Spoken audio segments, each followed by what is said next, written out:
손흥민이 소속된 토트넘은 오는 일요일 밤 10시 우크라이나 리그의 샤흐타르와 대결을 합니다. 샤흐타르는 지난 시즌 리그에서 우승하면서 이번 시즌에는 챔피언스 리그 진출한 팀인데 토트넘 입장에서는 꽤 부럽기도 하고 결코 만만한 상대는 아닙니다. 이번에 토트넘의 자유계약으로 합류한 공격수 마누엘 솔로몬이 샤흐타르 선수였고 1억 유로라는 천문학적인 이적료로 첼시로 이적한 무드리크도 이 팀 출신이죠. 직전 시즌까지의 UEFA 랭킹을 봐도 토트넘이 전 세계에서 21위에 올라 있는데 샤흐타르는 25위로 고작 4단계 차이고요. 호주에서 토트넘을 꺾었던 웨스트햄은 이 랭킹에서는 36위에 불과합니다.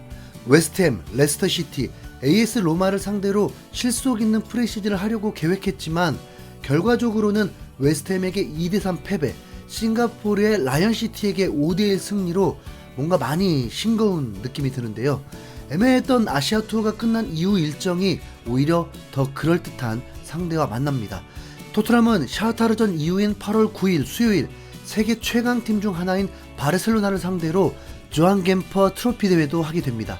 이 경기는 매년 8월 바르셀로나의 캄프누에서 새로운 시즌에 앞서서 개최되는 시범 경기인데 1997년부터 지금까지 이어지고 있는 꽤 유서 깊은 행사라고 할 수 있죠.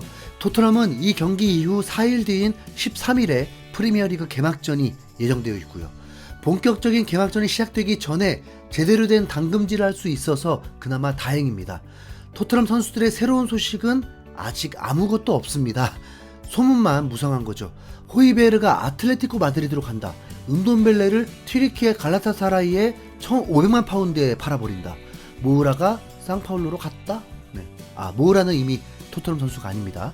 토트넘은 임대 선수들이 다 복귀하면서 첼시 못지않게 선수 자원이 꽉 차 있습니다. 이 선수들이 모두 시즌을 함께 할 리가 없거든요. 포지션이 겹치는 선수들이 너무 많기 때문에 선수를 위해서라도 어디든 보내줘야 합니다.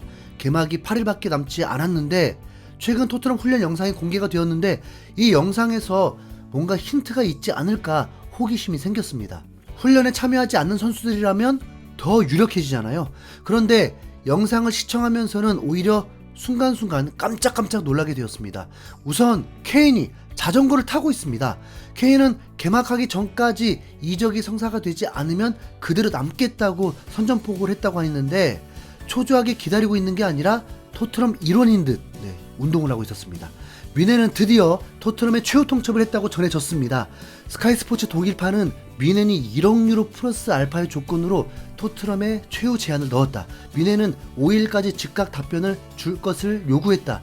이번 제안이 거절당하면 깨끗하게 케인을 포기할 것이라고 보도했고 이 소식에 이어서 영국 매체 데일리 메일은 뮌헨은 다니엘 레비 토트넘 회장에게 케인의 몸값으로 8,600만 파운드를 제안했다. 6일까지 결정을 내려달라는 요청을 했다. 뮌헨은 케인의 몸값을 더 올린 뒤 다음날까지 레비 회장의 답을 기다릴 예정이다. 만약 영입이 실패할 경우 다른 목표 선수로 타깃을 옮길 예정이다라고 전했습니다. 분데스리가는 프리미어리그보다 개막이 더 늦습니다. 대신 토트넘이 개막전을 하는 날 뮌헨은 슈퍼컵 결승전을 치르게 되는데 케인이 이 경기에서 출전할 수 있길 바라고 있습니다. 토트넘 훈련 영상이 공개된 후에 나온 소식이긴 하지만 이런 복잡한 상황에서도 동료들과 함께 운동을 하고 있는 건 참 이해가 가지 않습니다. 그런데 이 프로의 세계를 잠깐 간접적으로 맛본 적이 있죠. 토트넘의 All or Nothing 영상에서 포체티노의 경기일 때 선수들도 충격을 받았던 거 말이죠. 구단이 일일이 선수들을 설득하면서 예고되었던 것이 아니라 그냥 갑자기 일어나는 일이라는 겁니다. 에릭센이 이적을 강하게 요구하고 있을 때에도 레비와 무리뉴, 에릭센이 함께 대화를 나누면서 레비는 에릭센의 입장을 이해하는 듯한 모습이 아니라 구단의 입장을 분명히 전하고 있었습니다. 분위기와 상관없이 구단이 결정하면 뭐든 갑자기 일어날 수 있다는 거죠. 레비는 카라바오컵 결승전까지 올려놓은 명장 무리뉴 감독도 경질시켜버린 사람이니까요. 위 기사대로라면 주말 안에 케인은 결정이 나는 상황입니다. 결정 나면 번복도 없습니다. 메디컬 테스트는 받을 필요가 없을 정도로 단단하니까요. 그리고 1,500만 파운드 몸값에 팀 내 가장 비싼 연봉을 받는 은돈벨레가 훈련을 하고 있습니다. 프리시즌 때 부상이라고 하면서 동행만 하고 아예 보이지도 않았던 은돈벨레인데 갈라타사라이 이적 얘기가 나오면서 연결되나 싶었는데 은돈벨레는 팀 훈련에서 스루패스까지 연결하는 장면까지 나오고 있었습니다. 몇몇 현지 팬은 은돈벨레를 보내지 말라는 반응도 있던데, 네. 그리고 은돈벨레 뒤에 제드 스펜스 기억하시죠? 네. 근데 결국 구단 주급을 받는 선수들이니까 하라는 대로 해야겠죠. 네. 선수는 훈련에 참여하지 않으면 벌금 같은 조항도 있다는 거 아시죠? 네. 그리고 영상을 시청하면서 가슴 철렁했던 순간도 있었는데, 산체스가 나오는 순간 저도 모르게 그런 반응이 왔습니다. 혹시 시청하신 분들 중에 저와 같은 감정을 느낀 분 있나요? 네. 산체스는 우선 경쟁을 하겠다는 입장이죠. 엔지 감독은 포백을 바탕으로 하기 때문에 센터백 경쟁은 더 치열해질 텐데, 반가운 소식이 들렸습니다. 거의 한 달 전부터 센터백 영입 후보이자 개인 합의까지 됐다고 한 반더벤이 드디어 토트넘에 합류하게 된다는 소식입니다. 로마노 기자가 히어리고를 외쳤고 곧 메디컬 테스트를 위해서 런던에 올 거라고까지 했습니다. 그런데 놀라운 건 레비의 패배입니다. 토트넘은 6월 말부터 반더벤을 영입하기 위해서 3천만 유로로 딜을 하려고 하는데 볼프스부르크는 최소 4천만 유로를 원하고 있다고 했었습니다.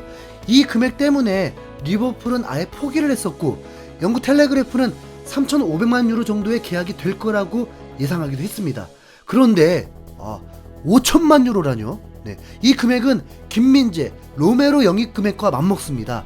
물론 김민재는 진짜 몸값과 상관없이 바이아웃이 걸려 있기 때문에 미넨이 개 이득 본 거지만 22살 선수에게 5천만 유로를 지불한다는 건 그만큼 대형 선수라고 인정한 거고, 이걸 레비가 받아들였다는 것은 그만큼 중위권에만 머물고자 하지 않는다는 의지를 보여주는 것입니다. 거기다 에드온까지 붙어 있으니까 큰 결단이죠. 오히려 금액이 높게 책정이 되니까 더 신뢰가 갑니다. 반더벤은 볼프스부르크 소속으로 지난 시즌 팀이 8위를 했는데 최소 실점 팀이었습니다. 당연히 반더벤의 활약이 컸죠. 왼발잡이인데 193cm의 장신에도 35km 스피드까지 보유한 선수입니다. 그만큼 운동 능력도 좋다는 거죠. 물론 4천만 유로에 산체스를 영입했을 때도 이런 평가와 함께 기대했다가 완전 쫄딱 망한 듯 했는데, 토트넘이 할 수 있는 최고의 영입은 맞습니다. 다이어 세대인 거 맞죠? 센터백 영입 성공에 케인은 주말까지 거취가 결정되니까 이제 팀 조직력에만 집중하면 됩니다. 현지 팬들은 토트넘 훈련 영상에 대해서 한 목소리로 분위기가 참 좋다고 느끼고 있었습니다.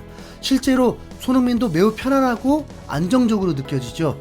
전술 훈련 중 좌측에서 강한 횡패스로 어시스트도 올리고 득점도 하는 장면들이 나왔습니다. 그리고 영상의 마지막을 손흥민이 장식했습니다. 팀 훈련에는 조 로든까지 보이더라고요. 레길론도 기분 좋아 보였고 페리치의 상대적으로 느린 순발력도 볼 수 있었습니다. 근데 히샬리송이 안 보이더라고요. 샤흐타르 경기에 케인의 출전 여부가 토트넘이 완전 바뀌는 시즌이 되는 건지 확실히 알 수 있게 되겠네요. 미넨의 최후 통첩이 흔들리지 않길 바라겠습니다. 진짜 뉴 토트넘으로 한번 놀래켜줘라. 이상 흰수염고래였습니다. 감사합니다.